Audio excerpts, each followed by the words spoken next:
Alright guys, so we're just going to jump straight into it. I'm taking a makeup wipe and I'm just cleaning off the lip gloss that she had, as well as any excess oils or dirt that may have collected on her face throughout the day. This tutorial was filmed late. I just sprayed the Mario Badescu facial spray and then followed that up with the moisturizer. I like that combo to moisturize the skin. And then next I'm just going in with the primer and I'm putting that all over her face, well excuse me, in the T-zone area. As you see, I explained that to her. I like to apply the primer in the T-zone. And then we're just going to go straight into eyebrows. I'm using the Anastasia Beverly Hills Dip Brow in the shade Dark Brown to fill in her eyebrows. She has nice eyebrows already, so we didn't need to do much. And then I'm taking the LA Girl Pro Concealer in the shades Cool Tan and Fawn, and I mixed those two together to get her concealer shade, and so I'm just using that to carve out her brows. And then I'm taking the excess product and I'm just dragging that down. As you see, I did it on both sides. I just find it just looks a little bit more seamless and clean underneath the eyebrow when you do it that way. And so now I'm taking a blending brush and I'm just carefully blending, making sure not to ruin that line, and then bringing it down. Taking that same concealer, I'm applying it all over her lid, and it's going to act as a eyeshadow base.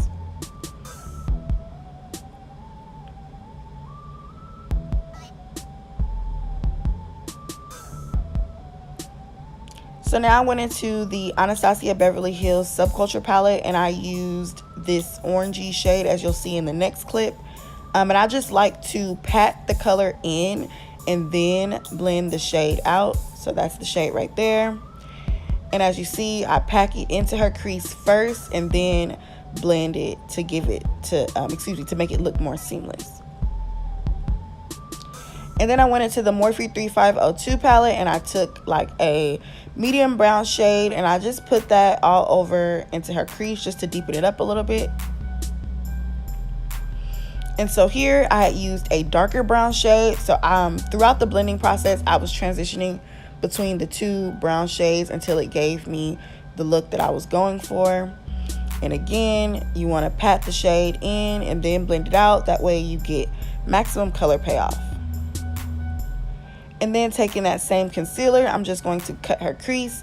Now this isn't supposed to be a super sharp or defined cut crease. It's more so just so that you can clearly see the eyeshadow look that I'm doing. And then I'm just taking a flesh tone shadow and I'm just packing that on just to set it. And then moving back into the Morphe 3502 palette, I'm taking a bronze shimmer shade and I'm applying that to the outer half of her eye. And then going into that champagne gold color from that Morphe 3502 palette, I'm taking that and applying that into the inner half of her eye. And this just creates a nice gradient or ombre or whatever you want to call it. But I thought it looked really, really pretty. And then taking that same brush that I used in her crease with no additional products, I'm just blending it out just so that there's no harsh lines. And then here I'm going back into the concealer because I kind of blended her shadows up a little bit too high. So a nice trick is to just take that concealer that you put underneath the eyebrow and then just, reapply it and blend it down so that you still have that, that look that you're going for and it's not too blended. And so here I'm taking the Black Opal foundation sticks. This is the shade Nutmeg and the lighter shade is the shade Truly Topaz. So I like to use the Nutmeg, of course, as you see around her the perimeter of her face, and then I'm gonna use the Truly Topaz, which is the lighter shade, in her highlighted areas.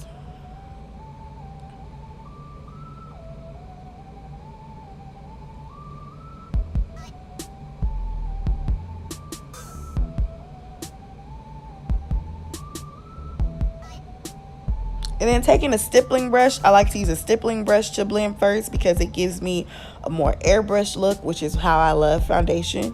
So I'm just using that, blending out the darker shade first and then going in blending the lighter shade. You want to do that so that you keep that nice color that you're trying to create by using two different shades. If I were to blend the lighter shade first, it would kind of just ruin it because that shade will be still left over on the brush and it'll change the color of the entire foundation look. So you always want to make sure you blend your darker shade first and then go in and blend the lighter shade.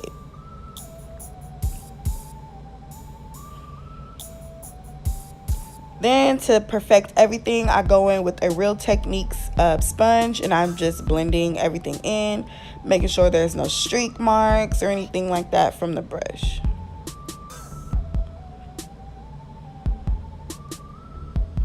Now back into that concealer combo. As I mentioned, this is Truly Topaz, this is Fawn mixed with Cool Tan. These are the LA Girl concealers, and I'm just applying that underneath her eye, down the bridge of her nose, her forehead, around her mouth, chin area. Y'all see.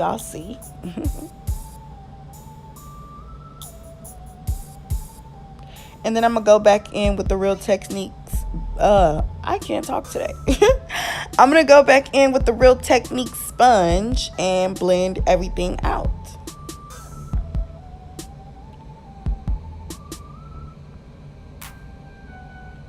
Make sure you have your client look up too, because you don't want that line of demarcation where you done missed up under the eye because you couldn't blend all the way.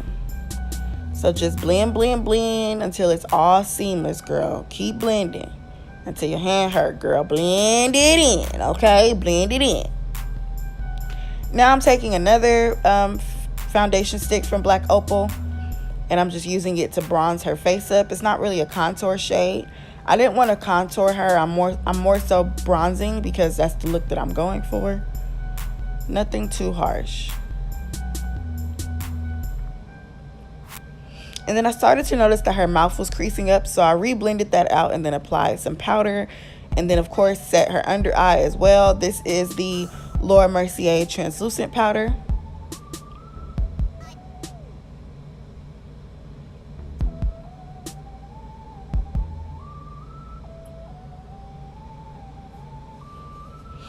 And then I'm taking a palette that I actually got from the beauty supply store. It's a contour palette. It has some nice shades in it, so I picked it up. So I can't give you guys the name. I'm sorry, but I'm just using that to bronze her up.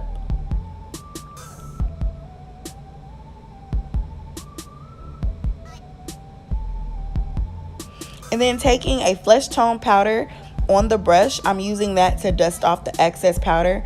If you ever find that you setting underneath your eye gives you flashback or it looks ashy, try removing the powder using another powder, if that makes sense. So dip your brush in a flesh tone powder and then use it to wipe off the excess powder underneath your eye, and it'll just give you, it'll remove that flashback. And so here I'm just lightly contouring her nose. And then going back into that Subculture palette, I'm using the blue shade underneath her eye.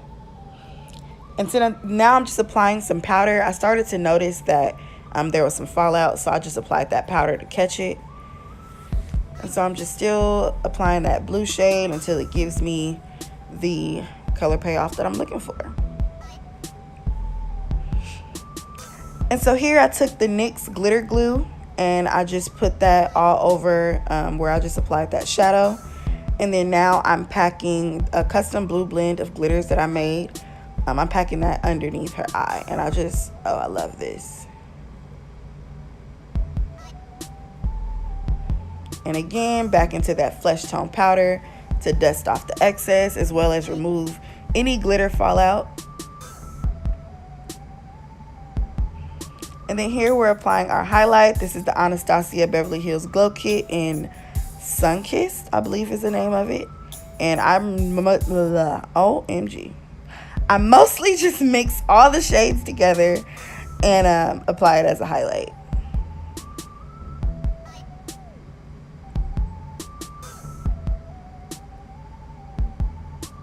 And of course, I had to add that highlight underneath the brow just to give it more of a pop, as well as in the inner tear ducts.